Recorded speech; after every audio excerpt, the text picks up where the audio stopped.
1/3 dos alimentos produzidos no mundo são desperdiçados, o que representa 1,3 bilhão toneladas ao ano. Enquanto isso, quase 1 bilhão de pessoas passam fome todos os dias. Em relatório da ONU, a organização ressalta que o caminho para acabar com a fome é a elaboração de sistemas agrícolas sustentáveis e uma mudança nas dietas e no armazenamento dos alimentos. O relatório também aponta que enquanto a agricultura fornece 90% das calorias que são ingeridas no mundo, a pesca fornece outros 10%. Mas ambas as indústrias enfrentam várias ameaças, principalmente pelo aumento da população e pela mudança no estilo de vida e nos hábitos alimentares. Vamos entender como a ecologia e a segurança alimentar estão conectadas? O Ecoideias começa agora!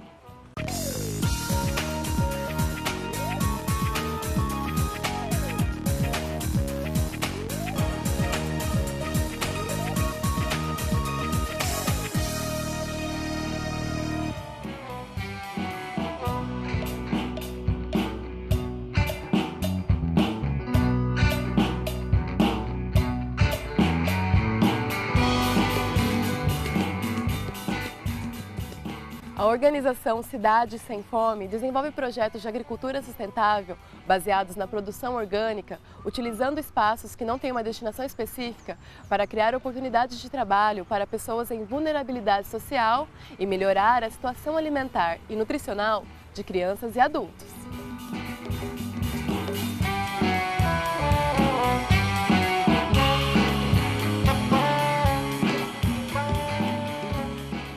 Como nasce a organização Cidade Sem Fome? A organização Cidade Sem Fome é uma ONG, ela nasceu no ano de 2003 e a ideia, quando nós criamos a organização Cidade Sem Fome, era criar uma entidade, uma instituição que desenvolvesse projetos um pouco diferenciados dos que já existem. Procuramos desenvolver projetos utilizando como ferramenta de inclusão social projetos de agricultura urbana, hortas comunitárias e hortas escolares. A ideia foi montar um projeto onde as pessoas tivessem um novo recomeço e esse projeto, com o tempo, viraria um novo negócio para os beneficiários, onde essas pessoas tivessem de novo uma autonomia de gestão e uma autonomia financeira com o passar do tempo. Isso é muito interessante, né? E como que se dá essa inclusão social nos ambientes urbanos, utilizando essa ferramenta ecológica? Então, assim, a Cidade Sem Fome, ela utiliza para desenvolver seus projetos de agricultura urbana, hortas comunitárias, espaços físicos existentes nas grandes metrópoles que não têm nenhuma destinação específica. Por exemplo, no caso de São Paulo, existem vários espaços urbanos que não têm nenhuma destinação específica. Geralmente são espaços públicos de prefeituras, de companhias de energia elétrica, de dutos da Petrobras, que não têm nenhuma destinação específica. E a gente pode utilizar para desenvolver projetos de agricultura urbana, tá? E com a utilização desses projetos, a gente inclui pessoas que não têm emprego e o projeto, então, primeiro ele propicia um trabalho para essa pessoa, tá? E uma geração de renda com a comercialização dos produtos que ele produz nas hortas. E como que você vê, então, a reocupação desse espaço urbano antes e depois de implantarem as hortas, né?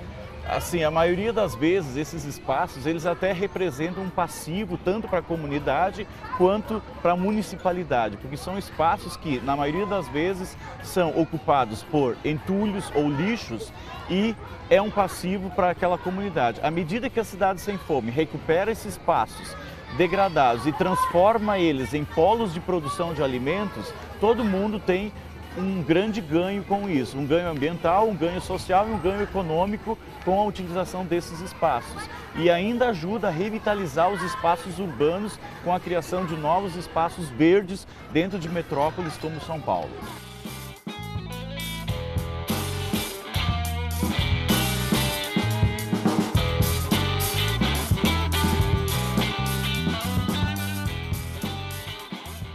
Como que você vê a situação da segurança alimentar e até do abastecimento aquífero em relação às hortas numa cidade como São Paulo?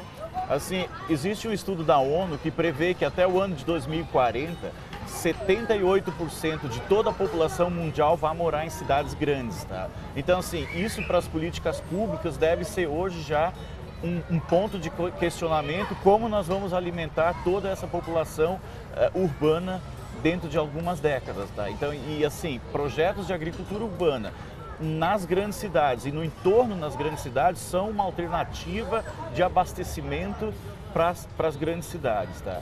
E assim, o uso de água nos projetos de agricultura urbana, ele é muito menos intensivo do que na agricultura normal ou na agricultura corporativa. Então assim, em pequenos espaços você consegue produzir grande quantidade de alimentos com um uso muito pequeno de água. E além do lance da inclusão social, né, que vocês fazem lá no Cidade Sem Fome, quais são os benefícios que você vê em relação à redução de custeio de produção e também de combustível por realizar hortas urbanas? Assim, a grande preocupação sempre, por exemplo, numa área metropolitana como São Paulo é fazer com que as pessoas tenham acesso a alimentos. Não é que em São Paulo faltam alimentos, o problema é que assim, esses alimentos não chegam nas residências da maioria das pessoas da periferia. Então, uma vez as hortas estando próximas à residência ou às comunidades, tá? Então assim, maximiza o uso de verduras e legumes por parte dessa população. Então isso faz com que exista uma mudança nos hábitos alimentares das populações do entorno das grandes cidades, da periferia, utilizando projetos de horta comunitária como um trampolim para diversificar essa alimentação, uma vez que esses produtos estão muito próximos da residência dessas pessoas. E as hortas do Cidade Sem Fome são hortas que fazem uso da agroecologia? Exatamente, todas as hortas do projeto Cidade Sem Fome são plantadas e produzidas em bases orgânicas. A gente não utiliza nenhum tipo de produto químico, nem para combater pragas, muito menos para fertilização do solo. É tudo em bases orgânicas, compostagem orgânica, e é um produto de qualidade que chega a preços acessíveis para as pessoas que moram no entorno das hortas.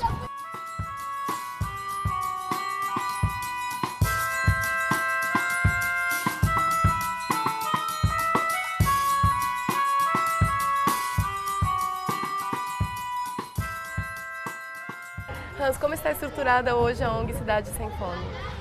A Cidade Sem Fome hoje tem seu principal polo de produção a zona leste da cidade de São Paulo. Lá nós temos 21 hortas comunitárias já instaladas e mais em 17 escolas públicas nós também temos hortas escolares. E no interior do Rio Grande do Sul tem um projeto com pequenos agricultores familiares, onde a Cidade Sem Fome incentiva agricultores que trabalham com monoculturas a introduzir novas alternativas de negócio em suas propriedades. E a ideia no futuro é a gente conseguir apoiadores que permitam a gente reaplicar o modelo que a gente criou em São Paulo em outras cidades, tanto do estado de São Paulo quanto do país. E qual que seria assim, a maior ferramenta, né, ecológica que você acredita que as pessoas podem utilizar? Seria a educação, a disseminação dessa informação? Eu acho assim, o projeto de hortas comunitárias não é um projeto novo, já existem várias tentativas de se fazer hortas comunitárias em várias cidades do Brasil. O diferencial da Cidade Sem Fome é que assim, a Cidade Sem Fome ela não só ajuda as pessoas a produzir, mas ela busca os canais de comercialização para esses produtos também, fazendo com que os produtores tenham uma renda digna e com essa renda eles consigam viver exclusivamente da produção de hortas comunitárias, tá? E o ganho é assim, não só para os produtores que têm sua renda aumentada, mas também o grande ganho é da população que tem acesso a produtos de qualidade a um preço acessível.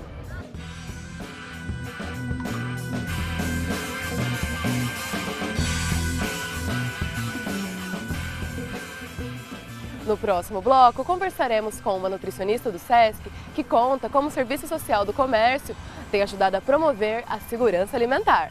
O Ecoideias volta já!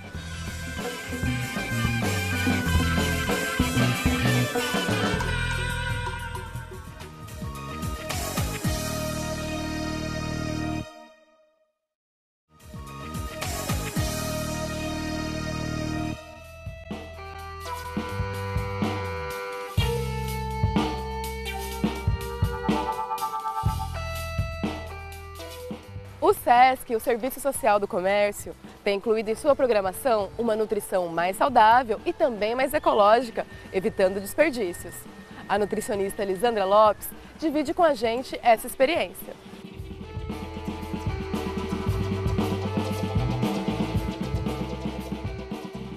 Lisandra, vocês estão realizando aqui no SESC uma programação dedicada à segurança alimentar e à agroecologia. Como fica essa questão da segurança alimentar no mundo cada vez mais superpopuloso e onde há tantas desigualdades sociais? Bom, esse tema segurança alimentar começou em 1946 com o Josué de Castro, né? Que foi quem mapeou o Brasil e verificou a fome no nosso país. Ele verificou que a fome, a má alimentação, a má nutrição é um fenômeno não natural, mas sim social. E a segurança alimentar, ela está diretamente relacionada ao nível socioeconômico das pessoas. Então, quanto melhor o nível de escolaridade, melhor a segurança alimentar. Quanto melhor a renda, melhor a segurança alimentar.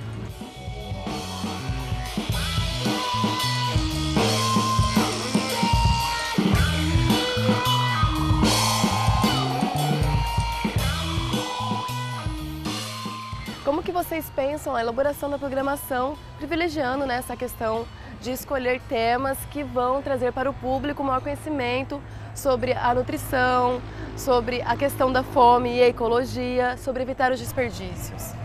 Bom, a gente pensou na programação assim para trazer um pouco de discussão, de debate, de espaço mesmo para troca de saberes, né? E também falar sobre o atual modelo vigente da agricultura, a agricultura convencional, que é a base de monocultura. Ela acaba não sendo uma agricultura sustentável, com um grande uso de insumos químicos, e com isso interfere na qualidade do alimento que a gente consome.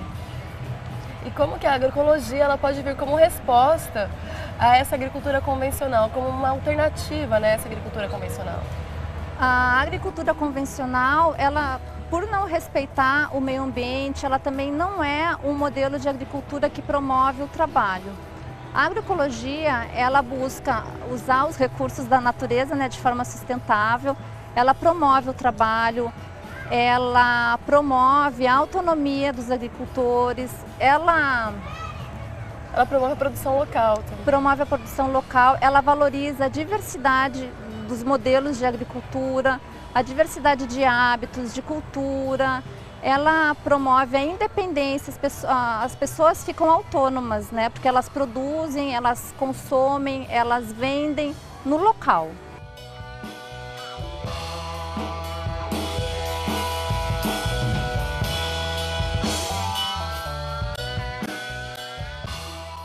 Como a agroecologia ela é uma alternativa em relação a essa agricultura convencional, que faz uso de agrotóxicos, que muitas vezes está distante do seu mercado, né, de distribuição.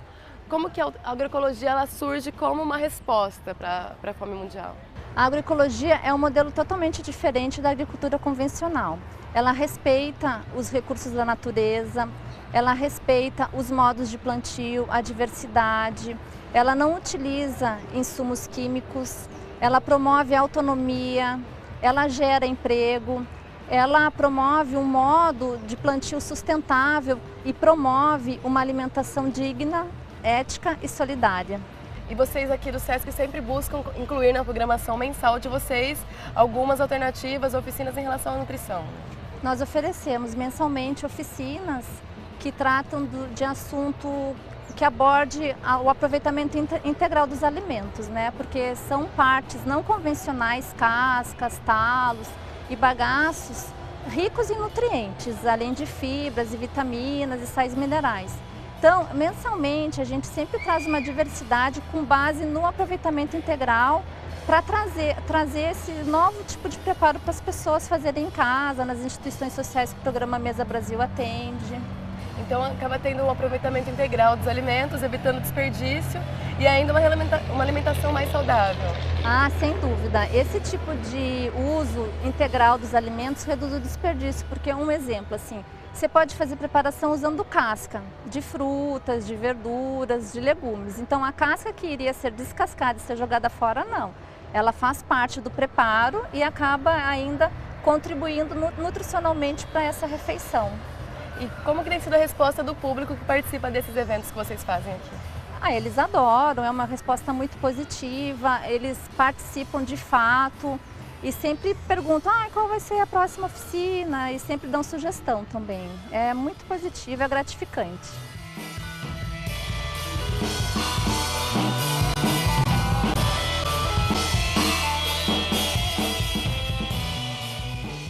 No próximo bloco, vamos entender como a maneira que nos alimentamos influencia não apenas a saúde humana, mas também a do planeta. O Ecoideias volta já!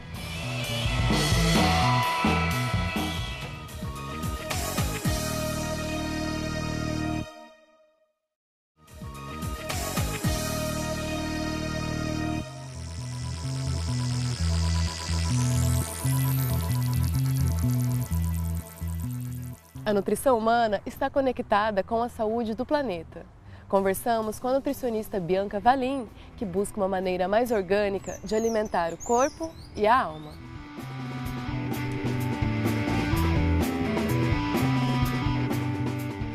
Bianca, como que a educação alimentar e a orientação nutricional podem ajudar a combater o desperdício de alimentos? Através do aproveitamento integral dos alimentos, a gente pode estar utilizando as folhas, as cascas, os talos, a semente de todos os alimentos.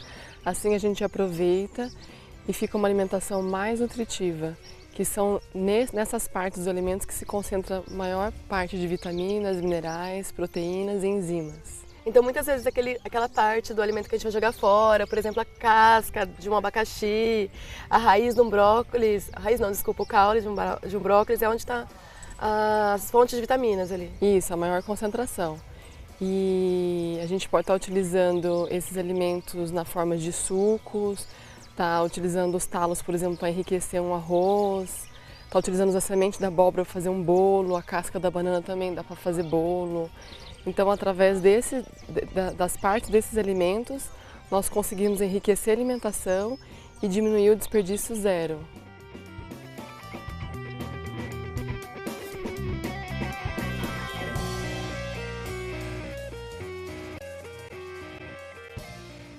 Bianca, como que a alimentação humana está ligada à saúde do planeta? Bem, através das nossas escolhas, que deve ser uma escolha consciente alimentar, está ligada a um todo, desde a produção do alimento. Então, através, por exemplo, da agropecuária, da criação do gado, a gente tira a possibilidade de estar plantando, né, por conta do pasto. Então, se a gente diminuir, por exemplo, o consumo de carne para 3 vezes na semana, que segundo a Organização Mundial da Saúde recomenda, nós podemos estar aumentando a oferta de alimentos, de produção. E assim a gente vai estar ajudando e melhorando o meio ambiente.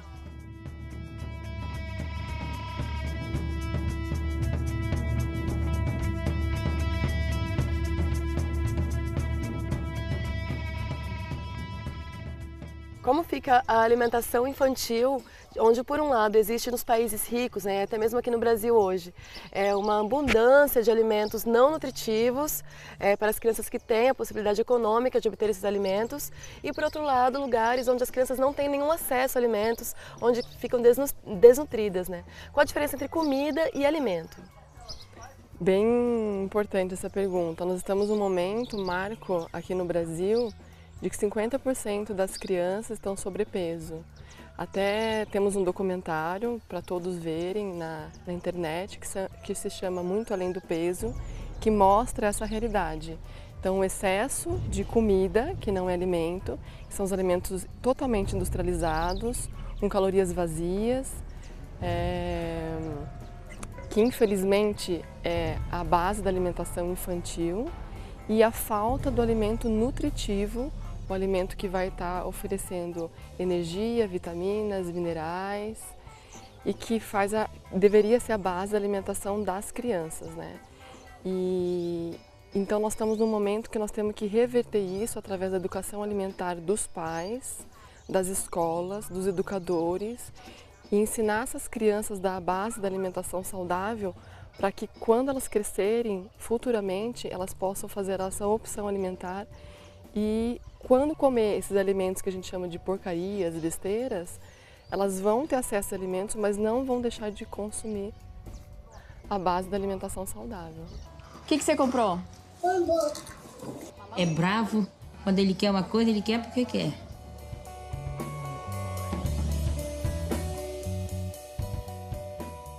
Como fica a alimentação para nutrir não apenas o corpo, mas também a alma, para ficar bem, para se sentir melhor? Sim, são através dos alimentos vivos que nós falamos, né? Chamamos alimentos vivos, que são fruta, legumes, verduras, sementes, oleaginosa, que são as castanhas. São todos alimentos naturais que o homem não altera, que a natureza nos dá, o homem não altera, ou seja, não passa pelo processo da industrialização. Esses alimentos carregam a energia vital, vida, a vitalidade.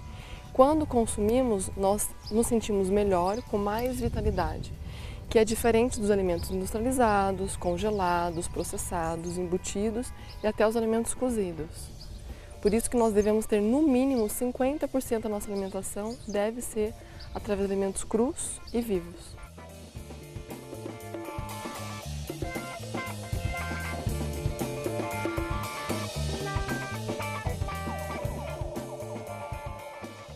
E que dica você daria para quem hoje vive nas cidades e quer buscar ter uma alimentação mais orgânica, mais viva, né?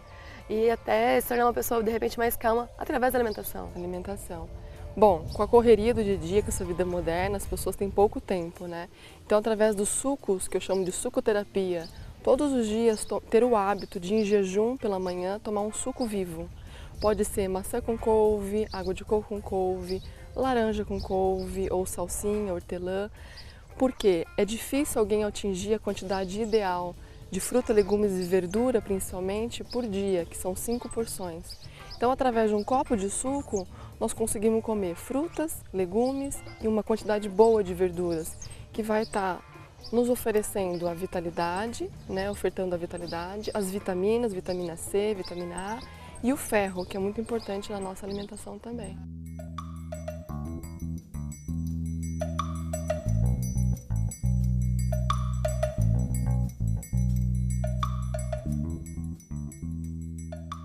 Com esta dica, o Ecoideias fica por aqui. Para saber tudo o que rola sobre ecologia, acesse o nosso site www.tv.unesco.br/ecoideias. Até o nosso próximo programa. Your child will live a life 10 years younger than you because of the landscape of food that we've built around them. Estou ficando impaciente e a fome persistente. Come frio, come quente, come o que vê pela frente. Tudo que seja atraente é uma fome absorvente. Come nunca é suficiente, toda fome é tão carente. Come, come, fome, come.